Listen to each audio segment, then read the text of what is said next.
please feel free to send me your questions about podcasting, about podcast monetization, growth, launching your podcast. I love to answer your specific questions. It helps me to serve you the best way I know how, and that is directly answering your questions. If you are a female Christian entrepreneur or life coach, you need a podcast. And if you have a podcast, you need a podcast coach. Finding a supportive and empowering community is key to podcaster success. Through my holistic approach as a trained life coach and my experience in the podcast industry since 2016, I want to encourage you weekly through answering your podcasting questions. I'm cheering for you, and your voice matters. What is up, holistic podcasters? I am your host, Kristin Chadwick. Thanks for tuning in today. Today is going to be a little break in our podcast monetization because I wanted to answer some of your questions that you've been asking me lately outside in my social media, inside my membership. Plug. Come join us inside the Holistic Podcasting membership. And some of these questions are with some of my podcast management clients and with some of my coaching clients. So I wanted to take a moment and just answer some of these questions for you because perhaps you are feeling the same way. But first, I have to give a shout out to my podcast membership. Y'all, if you are a podcaster, you already established a podcast, and you want to be in a podcast membership that is going to hold you accountable, then come inside of our holistic podcasting membership. There's a link down below. You can check it out. One of my members says, being a part of this membership has helped me to deepen my knowledge as a podcaster. I love being a part of a community surrounded by other Christian women who want to use their voice and make an impact. Come on in, you guys. You are invited. You are invited. Okay, let's get down to business. One of the first questions that I was asked this past month was, Kristin, I am a newer podcaster. I'm about to have my very first guest on my show. And if you know me, if you've been in any of my programs where I am coaching you or I'm helping you launch podcasts, I always say to establish your voice first. I would say at least 10 episodes where you are establishing your authority and your expertise. People come to find you to hear you talk. Now, this person in particular, she is a good 30 episodes in, or maybe 20 episodes in, and she is ready to have her first guest. There are plenty of people out there that are using guests to fill time slots in their podcast every week for the sake of filling a time slot. Always, always, always have a purpose and have an intention of bringing on a guest. You are offering them airspace, and the whole point of bringing in a guest is to bring value into your listener's world that maybe has a different point of view or perspective than maybe you bring to the table. To give you an example would be holistic podcasting here in this latest series. I've done a mix of having guests on the show talking about their expertise. I've had my own thoughts on how to monetize your show, and I've weaved them in and out. So make sure that you are offering your voice, and then you are offering a guest to come on to bring more of a different perspective and more value. Maybe you don't quite have exactly the same message as them, but that's what's beautiful about bringing in somebody and collaborating and having them on your show to bring their wisdom into your world. Now, this question in particular was, how do I prepare for a guest on my show? My first question would be, what is the purpose and the intention of inviting this person into your show? Making sure that you have a clear mission for whoever you're interviewing. Now, if you don't know this person well, this is a little bit different. You might know this person really well, and you don't have to do as much preparing because you already know them pretty solidly. But I will say to have some sort of wide conversation point to narrow conversation point. And what I mean by that is really just having some sort of outline of what's the problem, talking about the problem, what is the problem that you're solving for your listener, and how can they walk away with an action step moving forward. And that goes with a solo episode or a guest interview. Now, if you don't know this person very well, what I would suggest is you use a simple tool like Google Forms and you have them fill out a form so that you have everything that you need for your recording day.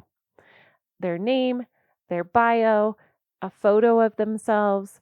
Maybe they have a one sheet where it's, they have been on different shows where there's links to their shows that they've been on. Maybe they have links to their website, to their course, to their landing page. You want to make sure that you have all of that together before your recording day. Another thing that I like to put inside of my Google Forms is permission to use the audio. We can never be too careful, right? So we want to make sure that we are claiming the rights to the audio that is recorded, and I am not illegal advice. Please know that.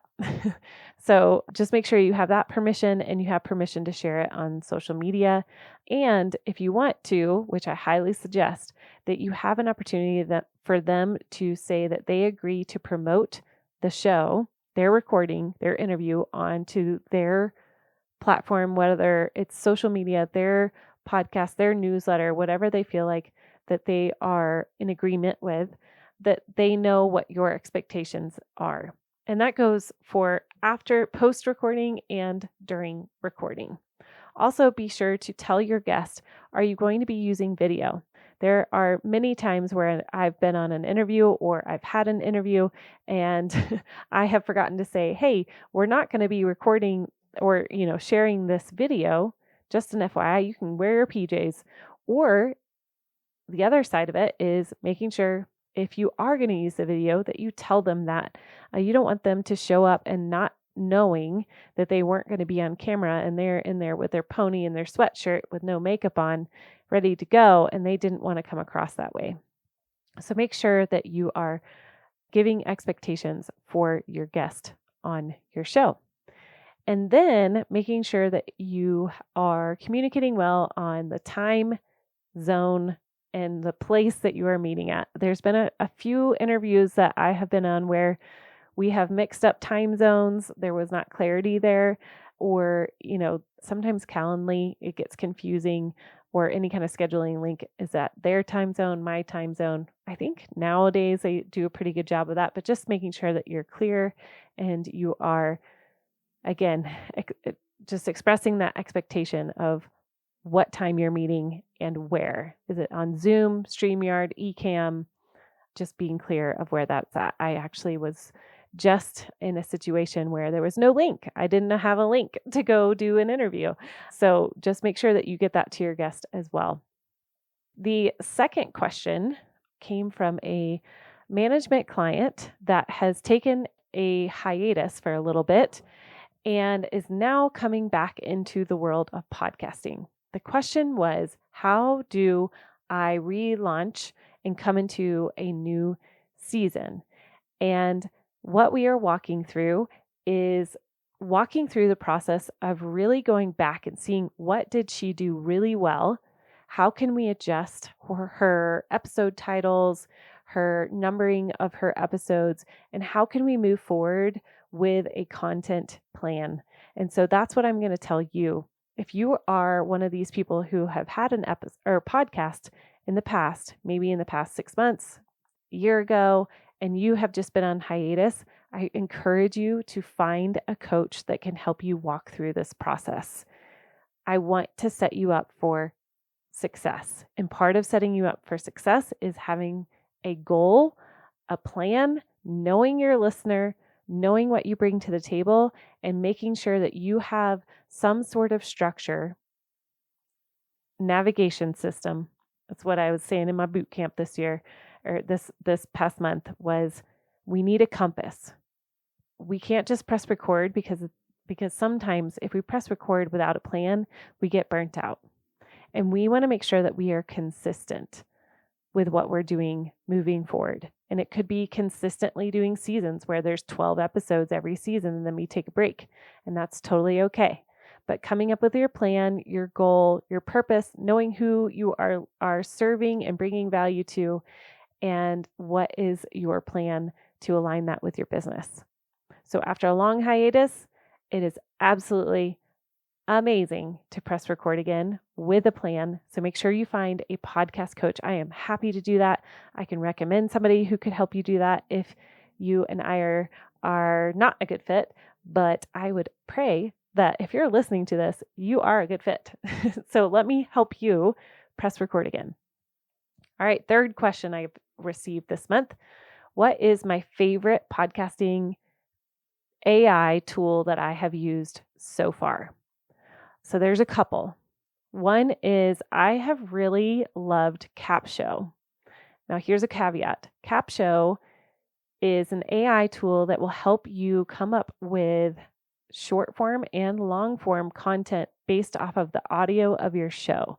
So if I upload an episode into Capsho, it will give me options of here is a suggested blog, a tagline, what else does it do? Social media post for Instagram. Here's some audience engagement questions, which are all amazing. It's great to get the ball rolling. However, I do not let it sit there. I actually take it and I tweak it to fit what I actually wanted to say and the heart behind who I am. I just had this conversation on another interview that I was on where I truly believe that AI is a brilliant tool that we can handle well. However, it will not ever, and if you listen to my interview with the family friend of mine, Dave Charles, and after 60 years of being in broadcasting, he said something similar. The AI will not ever have a human heart. There's something about a connection with a human heart the AI will never touch. So even when I'm using this tool like Capsho, it still is not going to capture the essence of my spirit, right? So I want to go in and make sure that it's actually modified to hit the tone of my voice. I love, love, love. I listened to a podcast this week. It's called Feed Your Brand. I encourage you to go check it out.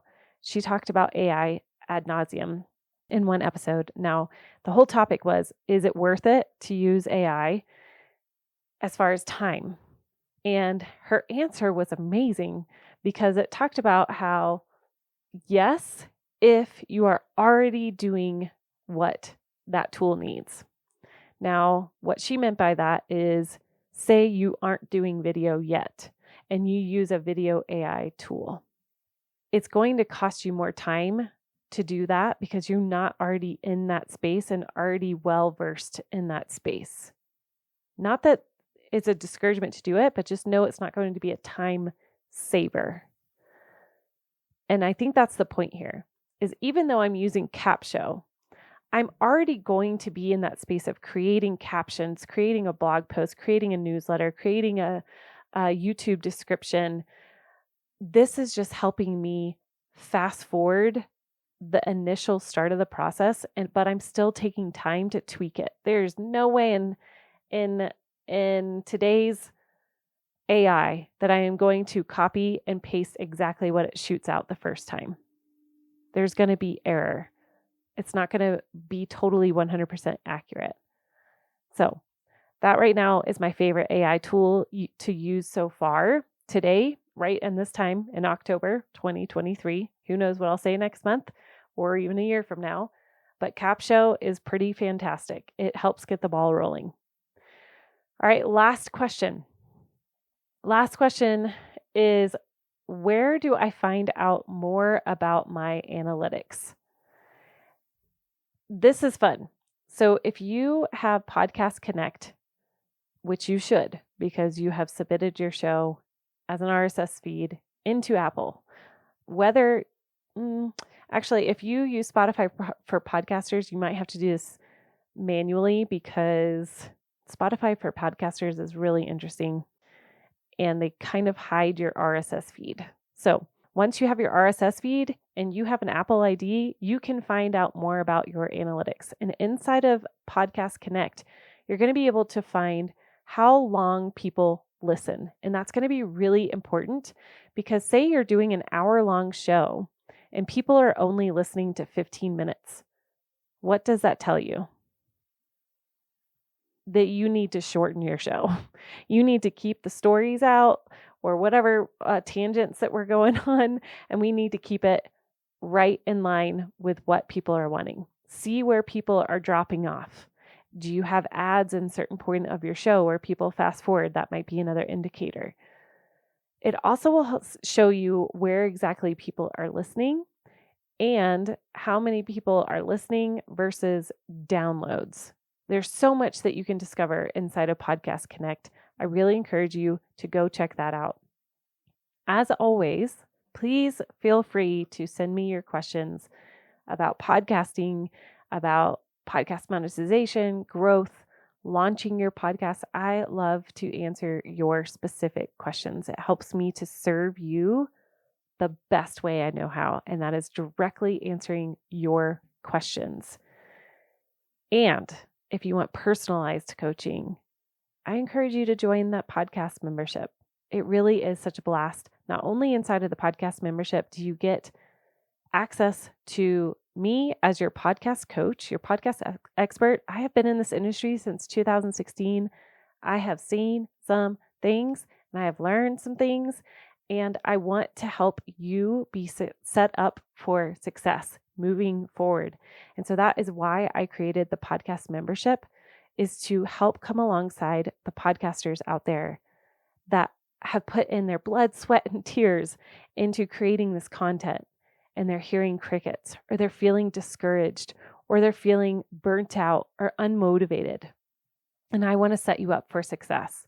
And so I want to invite you into that podcasting membership to get coaching from me, to receive community and accountability with other podcasters, and to not only get those two things, but also get education every month. You get access to the pod class that I teach every month. And we have trainings all about growth and monetization. We've been in a monetization series. This last month, we had the lovely zany Byron Davis bring us a training on how to build a mini course in 30 days. And it was phenomenal. And you get access to all of our pod classes that we've had in the past when you sign up. So don't miss out on that. I would love to see you there. I'd love to see you in our next pod class, where we are going to be talking about how to create a podcast monetization funnel through building an online summit with expert Kelly Thompson. All right, take care, guys. I will talk to you soon, and we will jump right back into the podcast monetization series here on the podcast next week. Thanks for listening to Holistic Podcasting.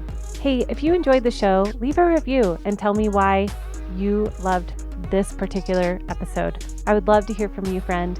And as always, happy podcasting.